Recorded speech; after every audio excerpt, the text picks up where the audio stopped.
বলবে এটা দিয়ে? দেখুন, প্রথমত হযরত মুহাম্মদ মুস্তাফা সাল্লাল্লাহু আলাইহি সাল্লাম তিনি শুধু একজন ধর্মীয় ব্যক্তিত্ব নন।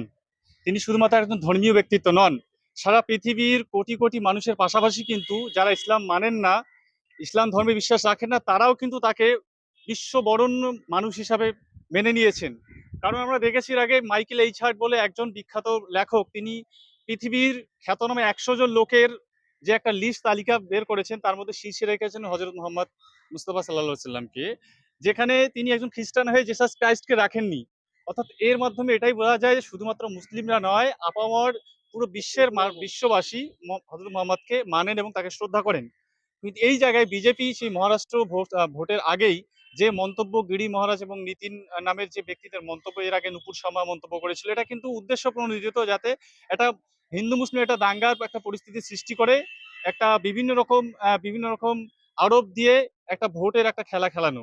এবং আমরা যে চুপ থাকবো এটাও তারা জানে যে আমরা চুপ থাকার নই, এবং ভারতবর্ষের যে কোটি কোটি মুসলিম, বিশ্বের কোটি কোটি মুসলিম, তারা চুপ থাকার নয়। এর আগে আমরা দেখেছি নুপুর শর্মার যে মন্তব্য, সেটাকে ঘিরে কিন্তু গালফ কান্ট্রিজ গুলোতেও মানে যথেষ্ট প্রভাব পড়েছে এবং ভারতের উপর একটা বৈদেশিক একটা প্রভাব পড়েছে। এটা কিন্তু প্রত্যেকেই জানে। তো জানার পরে এই মন্তব্যগুলো এই জন্যই করছে যে এই মন্তব্য দ্বারা একটা ভোটের রাজনীতি খেলবে, বিজেপির ফায়দা হবে, অপরদিকে আবার একটা সাম্প্রদায়িক একটা বাতাবরণ পরিবেশ তৈরি হবে, হিন্দু মুসলিমের যে দূরত্ব সেটা আরো বাড়তে থাকবে। কারণ বিজেপির তো এর থেকে আর কোনো এজেন্ডা নেই, হিন্দু মুসলিম করো, পাকিস্তান হিন্দু মুসলিম করো আর ভোট নাও। আমরা চাইছি এরকম মন্তব্য যারা করেছে তাদের প্রত্যেককে অ্যারেস্ট করা এবং তাদেরকে প্রত্যেককে যথাযথ দৃষ্টান্তমূলক শাস্তি দেওয়া। অ্যারেস্ট করছে না, অর্থাৎ তারাও চাইছে হিন্দু মুসলিম হোক, মানুষে মানুষে দাঙ্গা হোক, এইদিকে আমাদের ভোটের সময় আমাদের ভোটের খেলাটা ভালো করে হোক। ইরফান সাদিক। কি বক্তব্য তোমাদের? আমরা আলিয়ার সাধারণ ছাত্রছাত্রী, ইসলাম ধর্ম অবলম্বী। আমরা জানি যে মহারাষ্ট্রের যে প্রহিত রামগিজি মহাদেব ও তানার আশ্রিত, তানার সহচর্যের থাকা ব্যক্তি বিজেপি বিধায়ক নীতিশ রানা যে মুসলিম সম্প্রদায়ের ভিতরে একটা আঘাত আনার জন্য যে কুমন্তব্য করেছে আমাদের প্রিয় নবী হযরত মুহাম্মদ সাল্লাল্লাহু আলাইহি ওয়াসাল্লামকে নিয়ে, সেই কটূক্তির বিরুদ্ধে আমরা আজকে মৌন মিছিল করেছিলাম।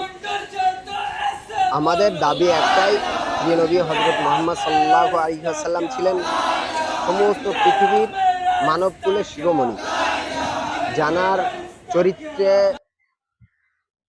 কলঙ্কিতময় একটা কথা লিপ্ত করবে, এটা কখনো আমরা প্রশ্রয় দিতে রাজি নই, চাই না। কারণ আমরা ইসলাম গ্রহণ করেছি, আমাদের একটাই মন্ত্র, সেটা আমাদের কাছে আমাদের সমস্ত জানমালের থেকে প্রিয় নবী মুহাম্মদ সাল্লাল্লাহু আলাইহি ওয়াসাল্লামের ভালোবাসা, সম্মান, আব্রুকে, সেই সম্মানকে লাঘু করার এবং জাতি ধর্ম নির্বিশেষে এই যে ঐক্যবদ্ধতার ভিতরে নষ্ট করার যে ষড়যন্ত্র বিজেপি বিধায়ক করতে চলেছে, তার বিরুদ্ধে আমরা আজকে গণ আওয়াজ তুলেছিলাম।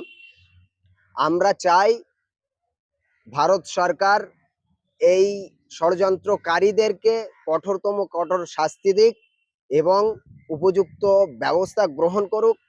ভারতবর্ষ জাতি ধর্ম নির্বিশেষে যেমন মিলেমিশে বসবাস করছিল, ঠিক এই মিলেমিশে বসবাস করার জায়গাকে অক্ষুণ্ণ রেখে এই সন্ত্রাসদের বিরুদ্ধে সঠিক পদক্ষেপ গ্রহণ করুক। যদি তাই না করা হয়, তাহলে আমরা আলিয়ান সাধারণ ছাত্রছাত্রীরা এটা পরিষ্কার বলেছি এবং আগামীতেও করিয়ে দেখাবো যে যদি কঠোরতম কঠোর শাস্তি না গ্রহণ করা হয়, উপযুক্ত শাস্তির ব্যবস্থা না করা হয়, আজকে যেমন মৌন মিছিল ক্যাম্পাসের ভিতরে করেছি, আগামীতে কলকাতার রাজপথে আমরা নেমে তার উপযুক্ত শাস্তির দাবিতে আমরা কলকাতার রাজপথকে অবরুদ্ধ করতে চলেছি। ইনশাল্লাহ এর সঠিক সময়ে আমরা আবার আপনাদেরকে জানাবো এর কর্ম পদক্ষেপ ইনশাআল্লাহ। আমার নাম মোহাম্মদ আলমগীর মোল্লা, ইসলামিক স্টাডিজের আমি ছাত্র।